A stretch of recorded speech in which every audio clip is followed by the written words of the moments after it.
The movie starts with a group of officials gathering around a man, Mr. Guides Van Hall, who is accused of stealing money. They question him about where and how he stole it, requesting that he tell his story from the beginning. Gage starts narrating. He says it all started with his brother, Wally. It's February 1942 in Zayandum. Walraven, Wally Van Hall, helps his kids climb up a tree in the garden to get some air. His wife, Tilly, goes out and calls him, reminding him to go chat with his guests. Back inside, Willie's unsettled when he hears a few guests talk about a new man assigned as an official. Willie is now in Amsterdam, amongst other men in a bank. He, among others, is uncomfortable with the things the new officer, who has a name for being a Nazi, is speaking of. The scene changes to Van Hall leaving work and walking around. He's curious about his client, Meyer, being unreachable. He knocks on Meyer's door to find it open. He finds his wife and her daughter dead on their sofa. He checks their cup and notices that they've been poisoned. He walks out of the living room and looks up the stairs to see what seems like the father hanging from the ceiling.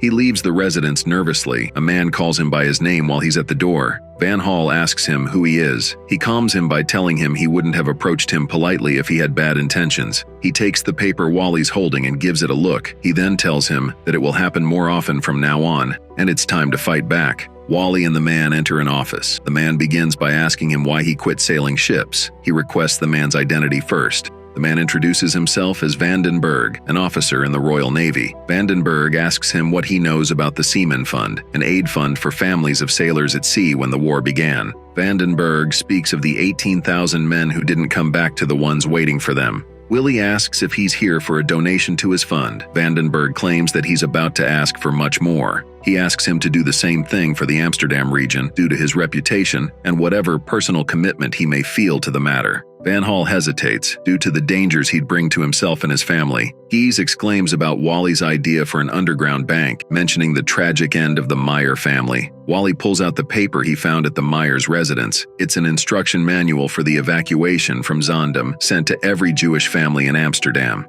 Guys walks away as Wally reads it to him, telling his brother that these families won't benefit from the Seamen's Fund. Wally follows his brother, trying to convince him. He mentions their connections, which are their friends at the bank who might be willing to borrow the money. He comes up with a strategy to liberate funds from the National Bank through a complex web of forged promissory notes to finance the Dutch resistance against the Nazi occupation in the Netherlands in World War II. One day at work, Gijs reads the newspaper during his lunch break. Rost van Tonningen approaches him and tells him of his plan to declare all 501,000 notes void to combat the black market.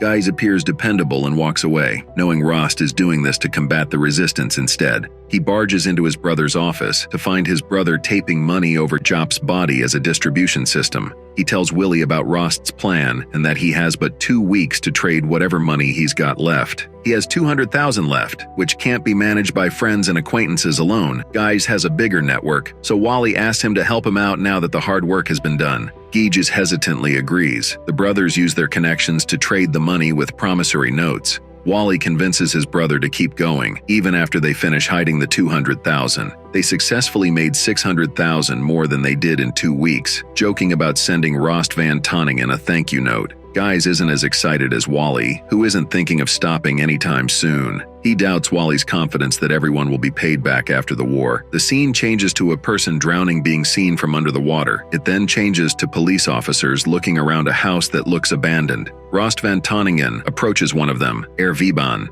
He tells him that he suspects an illegal bank in Amsterdam and needs their methods, considering that the bank could limit their salaries. He claims that only the sun rises for free in the country and that this shadow bank financing the resistance must be how the Jews survived this long. A series of people hold a meeting in hiding whose location they're carefully led to. Wally uses the name Van Tile as a disguise. They try to convince them, saying that's how they can access the money after the war. They stay stubborn, and Vandenberg is given the chance to speak instead. He tells them that the 90,000 ration cards are distributed in excess due to the overlapping, which is an unnecessary risk and a waste of money. One of them leaves his seat, telling the others that he doesn't feel like it. Wally, angry at the selfish behavior, shouts at the man for taking this as an option when it's their duty. The man takes his seat back in silence. Gijs can't fit all the money in the safe he has in his office. Gijs starts to worry about the government not paying back the money. Wally has a plan again, though. Gijs is introduced by his brother to a $30 million button, which refers to a hidden switch installed in Wally's office. He could press it to activate a secret vault that contained millions of forged promissory notes. These notes were used to create fake credits that financed the resistance. The man who almost left the meeting earlier, Van Popham, is arrested by the Germans. They beat him up in a room, torture him in various ways, and ask him to hand them a name. He resists to his best until he's left with no choice but to reveal that Van Tuyl is the man behind this. On a train, Wally feels watched and stressed. He's comforted by his wife when he reaches home. 2 years later, Wally's in the bank and crosses paths with Rost van Tonningen. Rost asks Wally if he's ever heard of the name Van Tuyl. Wally claims that he hasn't heard of the name, but he'll keep him updated. A girl, Jeanette, is riding a bike and is held down by the German police. They go through her bag and see the newspapers in there. Wally thinks of fighting back the Germans by striking their railway, but the strike, which might leave the 30,000 personnel there unemployed, burdens the brothers with a large demand for money. Gage jokes with his brother, saying that there's no way they can get that amount of money unless they rob the Dutch state bank. But Wally takes the joke seriously. Wally also mentions trading and forging treasury bonds, which is an immoral bank fraud in which Gage refuses to be involved. His brother convinces him with this too anyway. Wally wants to steal the chips from a casino safe and trade them for cash at the same casino. They now have to find someone who'll be inside that casino, so they arrive at the door of a man named Ritter. Wally debates with the Ritter, but is interrupted by his brother for putting the old man under pressure to do something illegal he doesn't seem to be interested in. Wally and Gies manage to get the treasury bonds worth millions successfully. Herr van Berkel arrives at the police station where Jeanette has been detained. He claims that she couldn't have known about the papers. The officer asks him how Jeanette got access to the Parool newspaper, hinting at Van Berkel's firm having close ties with it. He then asks him, threateningly, what he can offer them. Wally walks to a secluded area looking for the person working for his team that'll provide the ink for the counterfeit papers. He's startled by a barber that saves his life by pulling him inside and shaving his beard. Wally watches his friend that was discussing the treasury bonds with him and his brother get murdered by the German police while running away. Wally tells his wife that he's leaving her and the kids for their own safety. He departs after saying his farewells. The officer goes to Herr van Berkel and tells him that they went where he sent them and their suspect wasn't there. He threatens Van Berkel, saying he'll be seeing his wife to reveal her husband's affair over her. The officer walks away, ignoring him. Van Berkel screams until he grabs Herr Viband's attention. He asks Van Berkel if the name Van Tuyl rings any bells. He initially lies and says no, but eventually agrees to find the person funding the resistance if they let Jeanette go. He claims that she has resources he can use to reveal his identity. They released Jeanette at that precondition. Jap tells Wally that Vandenberg got arrested and maybe they should keep things on the low for some time. This leads to Wally having a mental breakdown. Gidges is also upset by this and tells his brother once and for all that he's quitting to think of his family. Jeanette turns out to be the one arranging the meetings for Wally and his partners this whole time, so Berkel has a lead on them. Since they never have a meeting in the same place twice, Jeanette makes the next meeting at Berkel's house. A fight breaks out in between meetings, and Berkel hears as a shootout happens between them. They're locked inside, and the Germans get Jap. Wally tells his brother that the next day, Rost van Tonningen will be at The Hague, and that should be the time when they'll execute their plan. In the process, though, Rost appears at the casino unexpected. Wally panics watching from across the street and tells his brother they need to keep their promise to Ritter by making sure Rost doesn't see him substitute the real treasury bonds with the fake. Gijs leaves his brother and enters the building. He tells Rost that he might have some information on the Van Tuyl guy they're looking for. Ritter and Rost pass by each other. Ritter goes downstairs to ask to take the treasury bonds, since there's a German official who wants to check if it's the forged ones that keep circulating around. The man giving service calls to Rost for confirmation, claiming that he's his boss, not Ritter. Meanwhile, Rost is being distracted by Gijs, who tells him which schemes he knows is Van Tuyl behind, which isn't new to Rost. Rost only wants his real name, though. He picks up the phone and almost hears about the treasury bonds, but puts the phone down when Gijs says the man behind the fake name is Vandenberg, which is a lie, of course, and Vandenberg is another fake name of the man who died earlier. Rost doesn't respond to confirm about the bonds, so the service giver tells Ritter that they'll deal with it later. Ritter, angry that he's being bossed around while he's actually in charge in that department, snaps at him and threatens him to do as he says unless he wants him to complain to Rost van Tonningen that he's making things difficult for the Germans and might be working for the resistance. The service giver is fooled and does what he's told. Back in the office, Rost tells Gijs that it can't possibly be Vandenberg who was behind this, because if it was, the resistance would have crumbled earlier, but they're stronger than ever.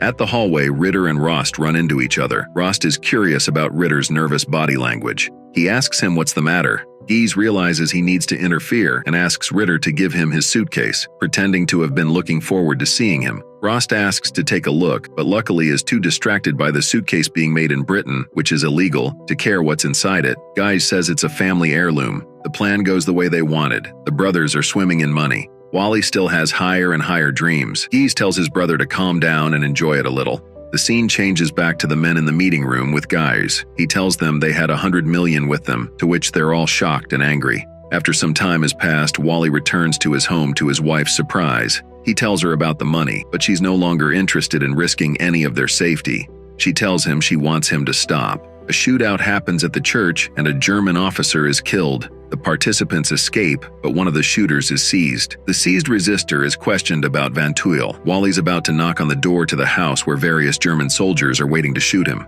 Wally, unfortunately, enters the house. He gets attacked by the German soldiers there and is identified. Gies informs Tilly that they don't know Wally's Van Tuyl yet, and if they try to buy him off with the money, they'll just draw attention to him. He advises her to pack her things and leave with the kids because they never know when they'll come for them either. Jap and Wally find a way to communicate through the walls, separating them in their cells. Wally tells Jap that in the case where he dies, he should tell his family that he loves them and to take care of them. Jap asks Wally to bring his old hopeful nature back because the liberation is almost there. He says his last words anyway, because the seized resistor from earlier snitched and they now know he's Van Tuyl. Wally's taken away forcefully as Jape screams for them to take him instead. They bring Wally to a torture room and face him with Rost, who's not interested in his reasons but the method he used to get that much money as a second-rate banker. Rost tries to trade his freedom for his strategy. Wally dismisses him. He's then taken with various others to where he'd be executed. He imagines himself sailing with his children as he's shot dead. Gies arrives to where Tilly and the kids are staying to tell her of the sad news. She breaks down in his arms. They'll both live with the regret of not buying him off when they still could. The resistance tracks Van Berkel and murders him for his actions. The Liberation Army released Hub. Rost Van Tonningen got arrested and was said to commit suicide, but Gage says it makes no difference because Wally's dead and he didn't speak, which was why the rest of them didn't get arrested and remain strong. Gage leaves the office after agreeing that this is a bank fraud after all and shall be kept a secret. The scene where a person appears to be drowning from a distance is revealed to be the two Van Hall brothers. Their little boat flips, and one of them is stuck under the tangle and is saved by the other. And with that, the movie ends. We hope you enjoyed our video. Watch the next recaps on the screen and don't forget to subscribe for more amazing recaps. See you in the next one.